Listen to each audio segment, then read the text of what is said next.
بسم اللہ الرحمن الرحیم۔ السلام علیکم۔ اگر آپ بھی دنیا کی خبروں سے باخبر رہنا چاہتے ہیں تو ہمارے چینل فلائی نیوز کو سبسکرائب کر دیں اور بیل آئیکن کو پریس کر دیں۔ آئے بڑھتے ہیں خبروں کی جانب۔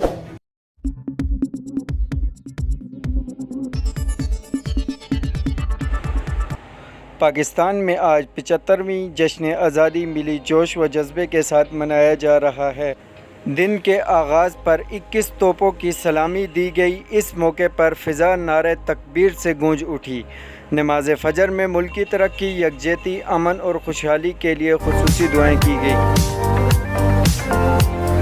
امریکہ کو گالی نکالنے والے مافیا کیوں مانگ رہے ہیں؟ مصدق ملک کا عمران خان پر وار۔ وزیر مملکت برائے پیٹرولیم مصدق ملک نے چیئرمین پاکستان تحریک انصاف خان پر تنقید کرتے ہوئے کہا ہے کہ امریکہ کو گالی نکالنے والے آج معافیاں کیوں مانگ رہے ہیں۔ عمران خان کی تقریر پر رد عمل دیتے ہوئے مصدق ملک کا کہنا تھا کہ عمران خان نے اپنی تقریر میں کئی مرتبہ امریکہ سے معافی مانگی۔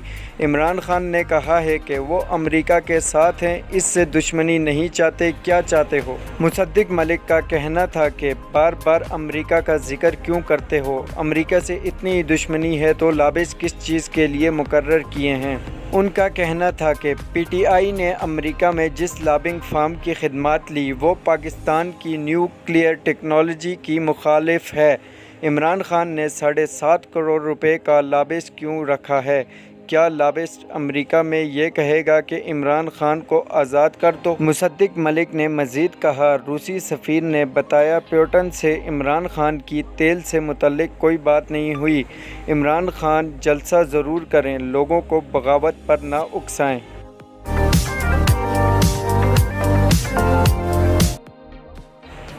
پاکستان آئین توڑنے کے لیے حاصل نہیں کیا گیا تھا، سعد Rizvi. Tehreek Labbaik T L P کے سربراہ سعد رضوی نے کہا ہے کہ کھلاڑی کو وزیراعظم بنانے کے لیے وطن حاصل نہیں کیا گیا تھا۔ 11 کھلاڑی مل کر بیٹھے ہوئے ہیں، عنقریب 12ویں کھلاڑی کا تماشا دیکھیں گے۔ اسلام آباد اور راولپنڈی کے فیض آباد پر نظریہ پاکستان کانفرنس سے خطاب کرتے ہوئے علامہ سعد رضوی کا کہنا تھا کہ بالغیر بچے کو پالا گیا، لیکن قوم مزید تجربات نہیں کر سکتی۔ لانے والوں سے کہتا ہوں کہ اگر تم اسے لاؤ گے تو تم بھی اس کے ساتھ ہی جاؤ گے۔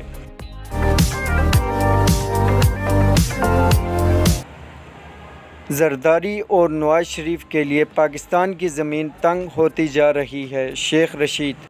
عوامی مسلم لیگ کے سربراہ شیخ رشید نے ایک بار پھر اپنی توپوں کا رخ پیپل پارٹی اور نون لیگ کی قیادت کی جانب موڑ دیا۔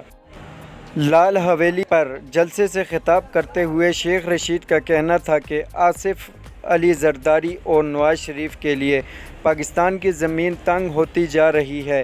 چوروں اور لٹیروں نے ملک کو لوٹا۔ وفاقی کابینہ کے 62 وزیر ہیں، جن میں سے 17 کے پاس کوئی وزارت ہی نہیں ہے۔ اللہ پاکستان کو عمرانی فتنے، جھوٹ اور فریب سے محفوظ رکھے۔ وزیر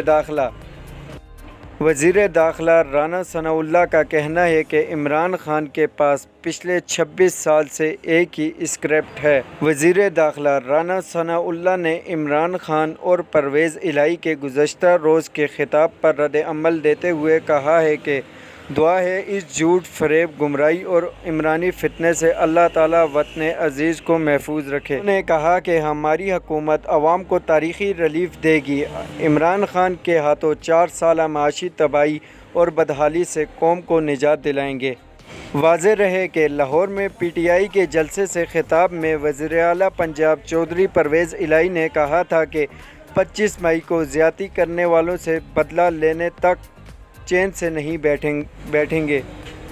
ان کا کہنا تھا کہ مجھے پتہ ہے قانون کے تحت ان کے ساتھ کیا سلوک کرنا ہے۔ رانا ثناءاللہ تمہارے خلاف کیس لا رہے ہیں، تم جیل جانے والے ہو، تمہیں پھانسی کی سزا ہوگی۔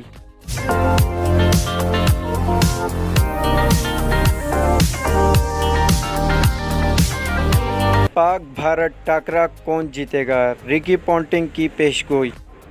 آسٹریلیا کے سابق کپتان رکی پونٹنگ نے ایشیا کپ میں ہونے والے پاکستان اور بھارت کے میچ کے فتح سے متعلق پیش گوئی کی ہے۔ انٹرنیشنل کرکٹ کونسل (ICC) کے ریویو میں سابق آسٹریلوی کپتان نے کہا ہے کہ بھارت کی بیٹنگ دوسری ٹیموں سے بہتر ہے اور ماضی کے مقابلوں کے دیکھتے ہوئے مجھے لگتا ہے کہ بھارت ایشیا کپ میں پاکستان سے جیتے گا۔ رکی پونٹنگ نے کہا ہے کہ یہ میچ دلچسپ ہوگا اور دونوں ٹیموں میں کانٹے کا مقابلہ دیکھنے کو ملے گا، لیکن اس میچ میں بھارت کو سپورٹ کروں گا۔ خیال رہے کہ ایشیا کپ 2022 میں فائنل سے قبل پاکستان اور بھارت کے درمیان 2 میچز متوقع ہیں۔ ICC کی جانب سے جاری کردہ شیڈول کے مطابق 28 اگست کو پاکستان اور بھارت کی ٹیمیں دبئی میں مد مقابل ہوں گی۔